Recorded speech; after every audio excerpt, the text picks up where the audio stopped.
Welcome to UPSC परीक्षा। आज हम बात करेंगे भारत और चाइना के बीच के संबंध के बारे में हम चर्चा करेंगे। जैसा कि आप सभी देख पा रहे हैं स्क्रीन पर कि भारत और चाइना के बीच के संबंध आप सबको पता होगा। कई ऐसे मीडिया के रिपोर्ट के मुताबिक अगर हम बात करें तो भारत और चीन के बीच जो पूर्वी लद्दाख में खास करके एक्चुअल कंट्रोल ऑफ लाइन को लेकर के बहुत सारी ऐसी समझौता हुआ, तो उस पर काफ़ी न्यूज़ भी आ रहा है। और अगर देखा जाए कि ऐसा कहा जा रहा है कि दो बिंदु खास करके देपसांग और डेमचौक में सैनिकों की जो वापसी हो गई है और उसके लेकर जिस प्रकार से टकराव था, उस टकराव के कारण से ये काफ़ी सनसनी खबर बन चुकी। हालांकि ऐसा भी कहा जा रहा है कि भारत और चीन ने दिवाली के मौके पर जो एक्चुअल लाइन ऑफ कंट्रोल था उस पर कई ऐसे सीमाओं पर, कई ऐसे जगहों पर एक दूसरे के बीच में आप कह सकते हैं कि मिठाइयाँ बांटी, तो जिससे कह सकते हो कि भाई भारत और चीन के बीच के संबंध कुछ ठीक हो गए होंगे। लेकिन ऐसा नहीं है, दिवाली का माहौल था, मिठाइयाँ बांटना भारतीयों का कर्तव्य था। हालांकि अगर हम बात करें कि भारत में चीन के जो राजदूत हैं जू फेंगहोंग्स, जो कलकत्ता में merchant chamber of the commerce and the industry के कार्यक्रम में भी कहा था कि चीन और भारत के संबंधों की एक नई शुरुआत कर रहे हैं और दोनों सामने एक नए विकास का अवसर भी है। तो इससे लगता है कि जब दोनों देशों के बीच में अगर संबंध बेहतर होगा तो चीन द्विपक्षीय आर्थिक व्यापार खास करके बायलैटरल और इकोनॉमिक ट्रेड में काफ़ी मदद भी मिलेगा।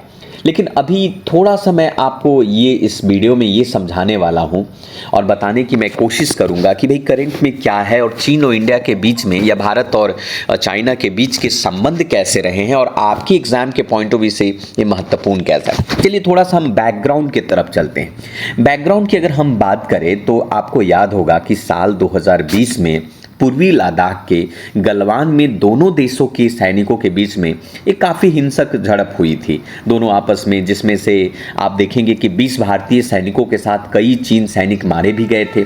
तब से दोनों देश के बीच में तनाव काफ़ी रहा है। अब सवाल ये है कि आखिर इस समझौते के मायने क्या थे? क्या भारत और चीन के संबंध फिर से पटरी पर लौट गए हैं? क्या अन्य जगहों पर जो चल रहा जो सीमा विवाद है, क्या वो धीरे धीरे समझौता की ओर है?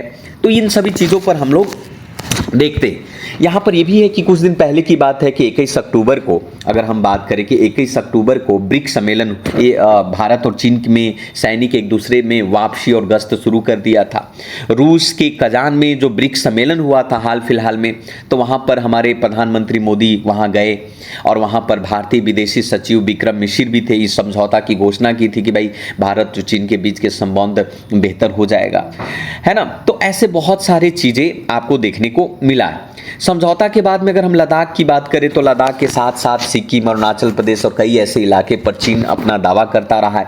लेकिन आज भी जो समझौता हुआ है वो सिर्फ मात्र लद्दाख के लिए हो रहा है। तो ये सब बहुत सारी कहानियां जो है, लेकिन हम अभी संबंध की बात करें, हिस्टोरिकल टाइप जो आपके एग्जाम के पॉइंट ऑफ व्यू से अगर देखा जाए तो, अगर हम एग्जाम के पॉइंट ऑफ व्यू से अगर हम बात करें तो हमारी जो पृष्ठभूमि रही है भारत और चीन के बीच में, जिसे हम लोग हिंदी चीनी भाई भाई कहते हैं, सीनो इंडियन फ्रेंडशिप की बात करते हैं, तो पुराने ज़माने से ये चल रहा है, प्राचीन भारत से चल रहा है। आपको पता होगा कि चीन से फाहियान आया करता था, चीन से वेनसांग भारत आए थे हर्षवर्धन काल में।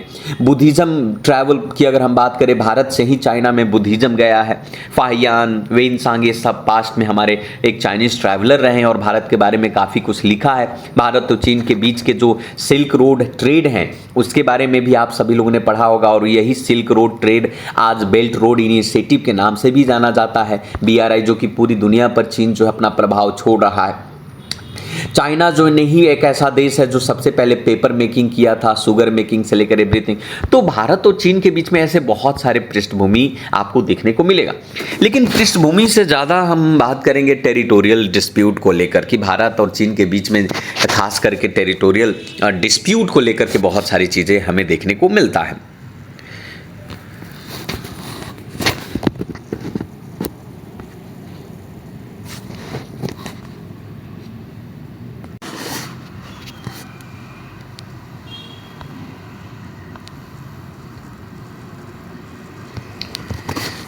तो हम इस डिस्प्यूट के बारे में भी हम चर्चा करेंगे कि दरअसल ये क्या है। अब जैसा कि आप सबको पता होगा कि भारत और चाइना के बीच में बाउंड्री को लेकर के सबसे ज़्यादा अगर हम बात करें वेस्टर्न सेक्टर की बात करें तो अक्साई चीन जो है झारखंड या अक्साई चीन जो है जम्मू कश्मीर का पार्ट हुआ करता था, लेकिन ये चाइना के द्वारा कैप्चर किया गया है। भारत डिमांड करता है कि भैया ये हमारा हिस्सा है, हमें हमारा हिस्सा लौटा दो, है ना। क्योंकि उस समय पाकिस्तान ऑक्युपाइड कश्मीर की बात करें जो कि पाकिस्तान ने चाइना को दे दिया, पाकिस्तान ऑक्युपाइड चाइनीज भी भारत का हिस्सा है और उसी का पार्ट हुआ करता था, और अभी फिलहाल पाकिस्तान ने चाइना को दे दिया है। उसी प्रकार से मिडिल सेक्टर की बात करें तो वहाँ पर हिमाचल प्रदेश उत्तरांचल बॉर्डर की, उत्तराखंड की बॉर्डर, वहाँ पर भी कुछ ऐसे डिस्प्यूट है एंड उसी प्रकार से ईस्टर्न सेक्टर की बात करें तो मैकमोहन लाइन से भी डिस्प्यूट है हमारा, है ना। अरुणाचल प्रदेश का पूरा इलाका चाइना कहता है कि अरुणाचल प्रदेश हमारा है। चाइना एक तरीके से सिक्किम पर भी अपनी संप्रभुत्व, उसकी सॉवरेनिटी को क्लेम करता है। तो ऐसे बाउंड्री को लेकर भारत के साथ काफ़ी डिस्प्यूट है। दूसरा हम बात करें इंडिया और चाइना के बीच में इकोनॉमिक इशूज़ को लेकर, तो चाइना जो है अभी लार्जेस्ट ट्रेडिंग पार्टनर भारत का है। इतने सारे डिस्प्यूट होने के बावजूद भी इंडिया जो है ह्यूज ट्रेड डेफिसिट चाइना के साथ, करीब करीब 77 बिलियन हम चाइना के साथ घाटे में रहते हैं। इंडिया 25% ट्रेड डेफिसिट जो है पूरी दुनिया में आपको चाइना के साथ कर रहा है। तो ये भी चीज़ें, और इन ह्यूज डेफिसिट के कारण से आप कह सकते हो कि चाइना के साथ 63 बिलियन के आसपास हमारा ट्रेड डेफिसिट है। चाइना हमेशा करेंसी को मैनिपुलेट करता है, China non tariff barriers Bharat के साथ है। तो ऐसे बहुत सारे मुद्दे हैं भारत और चाइना के बीच में संबंध में जो आड़े आता है। हाल फिलहाल में भी अगर हम बात करें तो production of link of initiative में अपनी डोमेस्टिक इंडस्ट्री को बूस्टअप करने के लिए आत्मनिर्भर भारत चलाया। तो वहाँ पर आप देखोगे कि भारतीय गवर्नमेंट ने 100 से भी ज़्यादा ऐप बैन कर दिया था, टिकटॉक से लेकर एवरी, हालांकि टिकटॉक अभी भी चलता है एफडीआई को लेकर। तीसरा इशूज़ की बात करें चाइनीज़ आप कह सकते हैं फोरे ऑफ द इंडियन नेबरहुड को लेकर पाकिस्तान।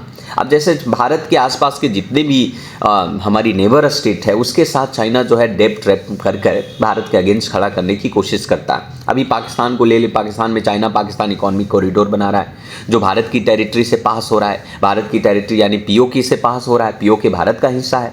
वही बांग्लादेश की बात करें, चाइना ने 25 एनर्जी प्रोजेक्ट बांग्लादेश में आपको इन्वेस्ट किया है ना। वहाँ पर भी देख सकते हो आपका बंग बंधु के नाम। उसी प्रकार से डिफेंस, इंडिया और चाइना के बीच के डिफेंस कंपैरिजन की बात करें तो डिफेंस बजट में चाइना काफ़ी आगे है हमसे। हम 38 बिलियन के आसपास खर्चा करते हैं, चाइना ज़्यादा करता है। ट्रूप्स की बात करें, सबमरीन की बात करें, वॉरशिप, मिसाइल, इन सभी चीज़ों में तो कहीं ना कहीं भारत को इसमें आगे आना पड़ेगा, तभी हम उसको डिफीट कर सकते हैं। श्रीलंका की अगर हम बात करें 99 साल के लिए, 99 साल के लिए जो हमन टोटा जो आपका पोर्ट है वो चाइनीज़ को दे दिया है। अब भारत के लिए वो खतरा है आपका। मालदीव में 70% से मालदीव डेप चाइना से ही है आपका।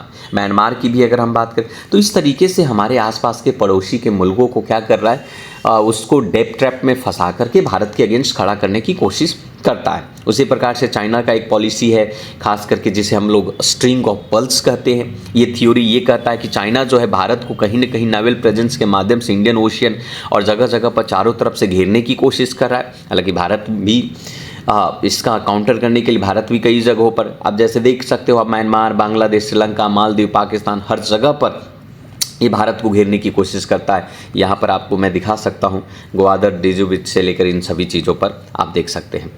तो हालांकि भारत ने भी बहुत सारे कदम उठाए हैं, इसमें कोई दो राय नहीं। श्रीलंका में भारत ने भी कदम उठाया, अंडमान निकोबार की बात करें, म्यांमार में भी आपका, ईरान में भी, इस तरीके की बहुत सारी चीज़ें। हालांकि भारत इसके अलावा भी क्वाड जैसे संगठनों का पार्ट है, अमेरिका, जापान और ऑस्ट्रेलिया, ताकि चाइना को हम घेर सके।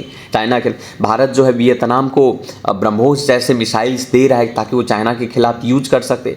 भारत मंगोलिया के साथ स्ट्रेटेजिक पार्टनर से, जापान के साथ, मालाबार के साथ, ये सभी चीज़ें जो है ना कहीं चाइना को काउंटर करता है। तो ये महत्वपूर्ण चीज़ें थी जो भारत और चाइना के बीच में हमने आपको बताने की कोशिश की है। अगले वीडियो में हम लोग फिर से हम चर्चा करेंगे किसी दूसरे और मुद्दे पर। तो अभी के लिए इतना ही। तो आप यूपीएससी परीक्षा के चैनल को आप सब्सक्राइब करें, बेल आइकन को प्रेस करें और हमें कमेंट करके बताएं कि हमें और किस तरीके के प्रोग्राम लाना चाहिए। धन्यवाद।